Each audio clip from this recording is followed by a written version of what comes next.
tonight we talk art with one of the resident artists at Upper Hutt's new gallery, Garage 16.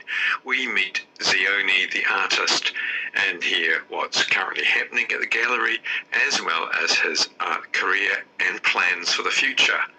I'm a resident artist at Garage 16 Galleries in Upper Hutt. Okay, so to start with then, ZiOnE, can you just explain to me how the artist in residency opportunity came about for Garage 16? Just a little bit of a backstory. So in 2021, when the lockdowns were just beginning, I was clearing out my grandparents' house and I found some of my old paintings that I used to give to my grandmother, because my grandmother was a big supporter of my art back in the days. And it sort of got me thinking, like, oh man, like I used to really enjoy painting and doing art. So during the lockdowns, I started working on a whole lot of new paintings with an idea to maybe do a pop-up exhibition.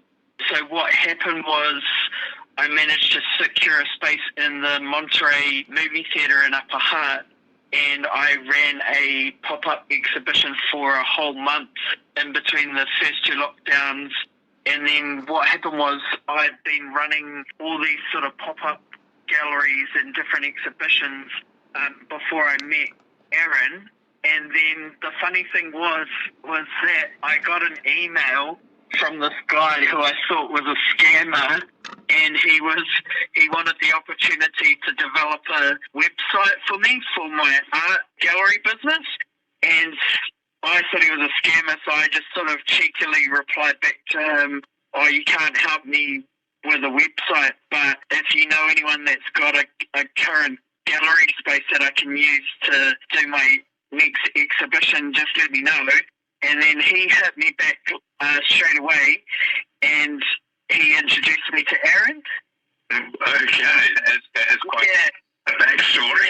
Yeah, and so basically I'd been looking for a specific space, like a specific particular space to do my next exhibition, and Aaron just happened to have the perfect location at the back of Garage 16 for my next exhibition. Yeah, so we kind of hit it off from there and began working on an exhibition which opened on Waitangi Day, and that went for 20 days. That was called Art and Anarchy, and then from there the conversation sort of started in regards to possibly converting the entire Garage 16 space into a massive art gallery. Wow. Well, what's involved in being an artist in residency at Garage 16? So basically, I've started doing a art apprenticeship to try and learn how to become a curator.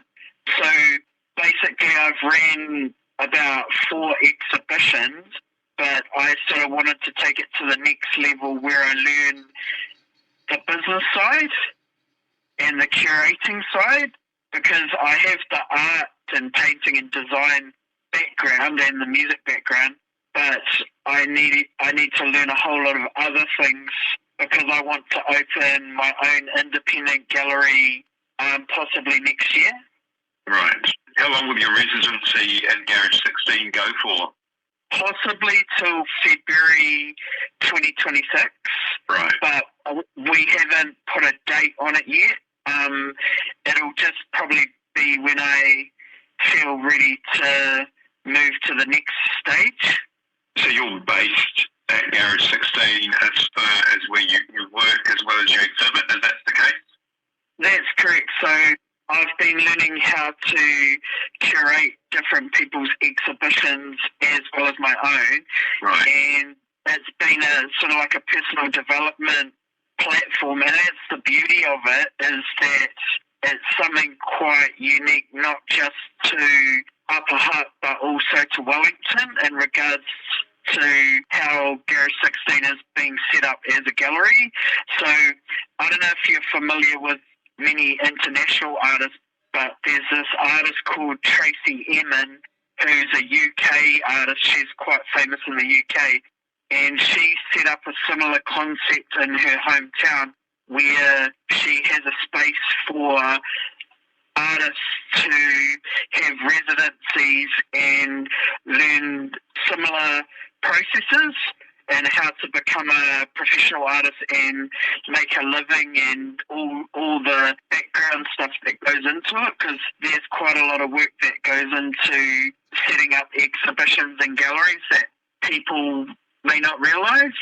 So I'm kind of inspired by her in regards to where I want to take my art. As far as your art is at the moment, how do you describe your art to others? And I guess you've given us a hint from a previous exhibition name, but how do you describe it to others? So I'm influenced hugely by the 80s New York scene. So artists such as Andy Warhol, Basquiat, Keith Haring, but I'm also influenced by New Zealand artists like Tony Formerson, and also one of the big impacts when I was younger as a young artist was going to check out an exhibition from a New Zealand artist called Ralph Horteri. And I'm quite influenced by painters that do huge paintings. And although I'm traditionally trained in art, I love modern art and installation. So I'm quite open to all different types of art, but I really love doing big paintings and paintings that have some type of message or political message. And one of the other New Zealand artists that I like is Colin McCann, who does a lot of writing incorporated into his paintings. Now, I'm interested, you said you like 1980s art. Now, I'm taking you're of an age that you weren't really around in the 1980s to appreciate art. So why did the 1980s... Actually, I was born in 77. Okay. So your art inspiration came right from there at a very early age.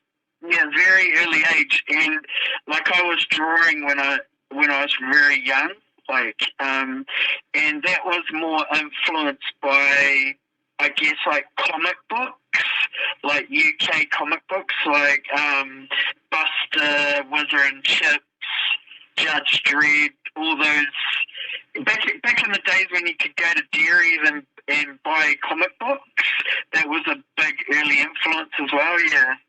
Oh, wow, okay. Yeah, I guess you could say like pop art. The forms of artwork that you do, because I've seen you do skateboards, which seem very popular. So you have quite different mediums that you use, really.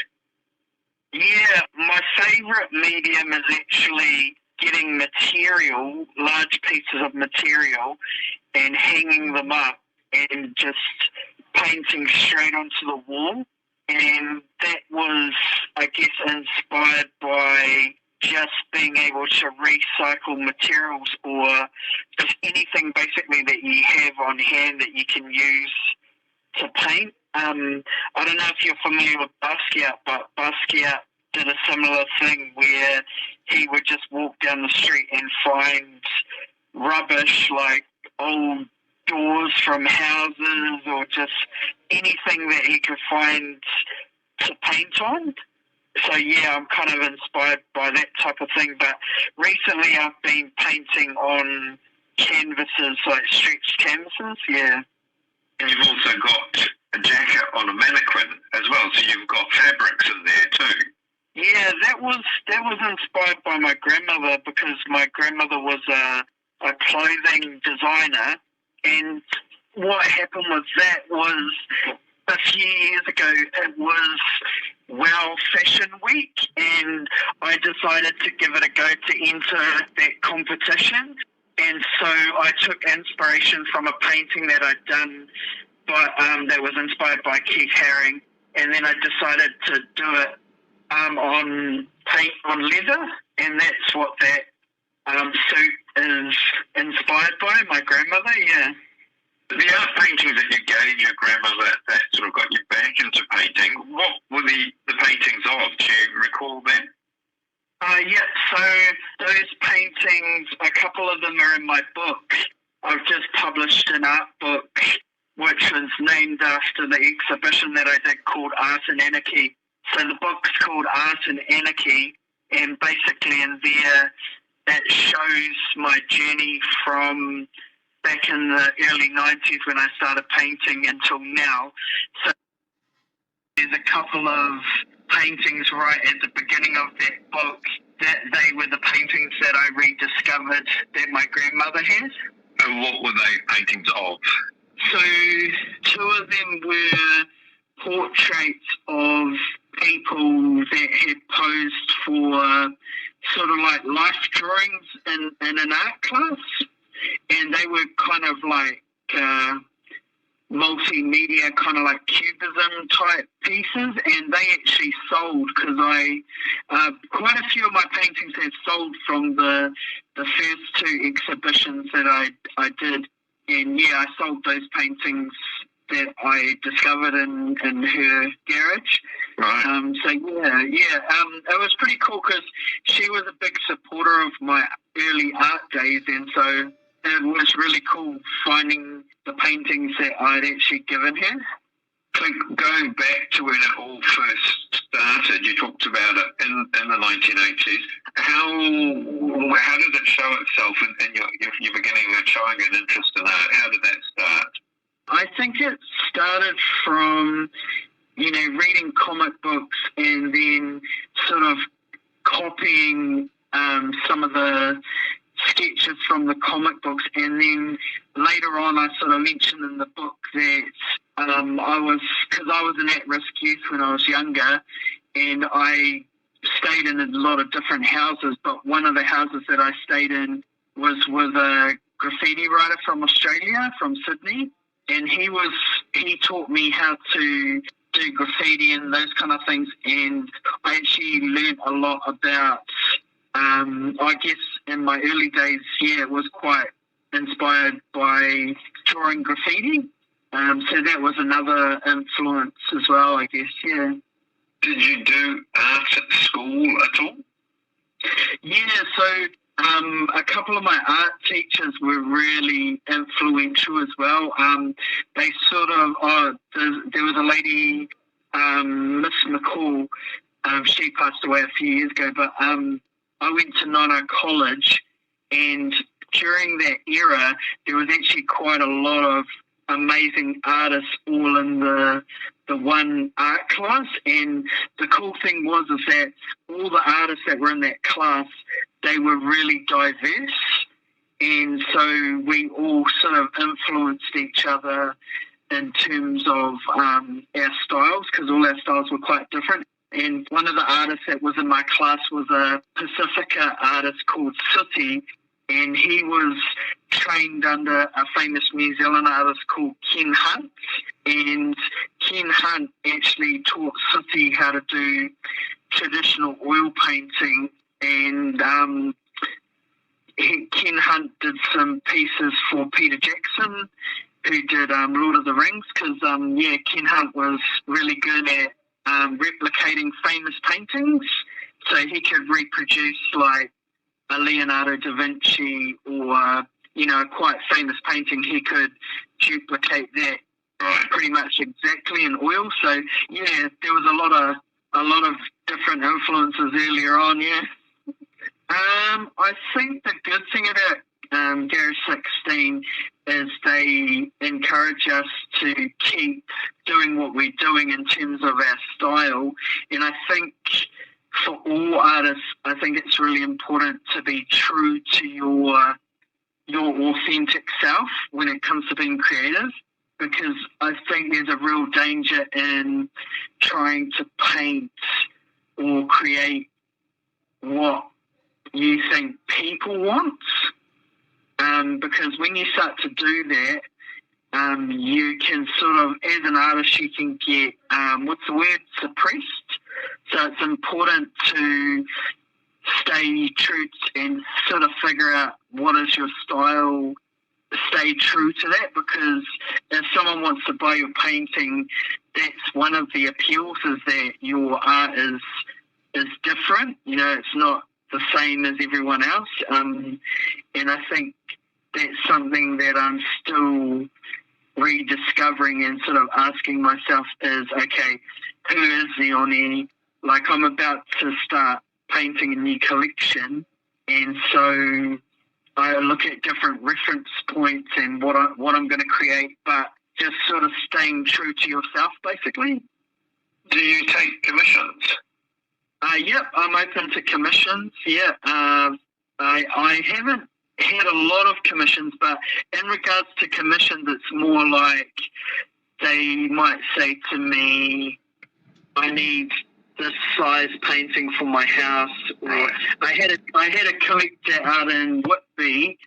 She actually came back to me about 3 times, and she kept buying my work, and that was quite cool. And there was another guy down the South Island.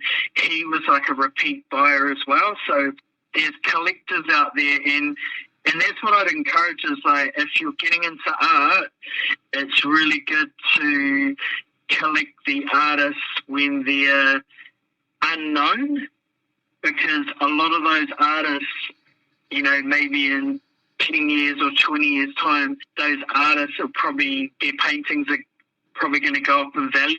So it's really good as a collector to maybe look for artists that they might not be known yet, but they probably are going to take off. Where do you hope you will be in 10 to 20 years' time as far as your art goes?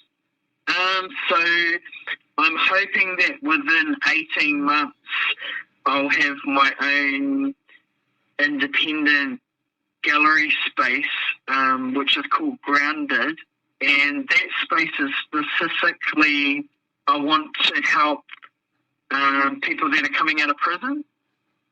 So if you can imagine, sort of like a drop-in centre where people can come and just do art, like a space where they can just come and do art, like a day program, and then I can sort of teach them how to exhibit their works, and then they can have exhibitions.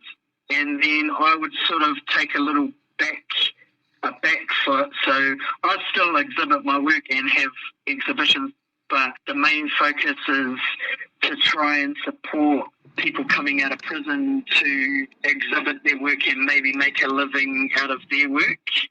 So I don't know if you're familiar with Homeboy Industries in America, but Homeboy Industries, they work with prisoners that get out on their second strike, and they help them get into work like cafes or print T-shirts or do art or different skills so that they can find employment and be independent and self-employed. So that's one of my goals, is to have my own independent art gallery, hopefully make a full-time living from selling my own paintings, because at the moment I'm just doing this part-time. The best place to keep up with what's happening in your art space, where would that be, ZiOnE?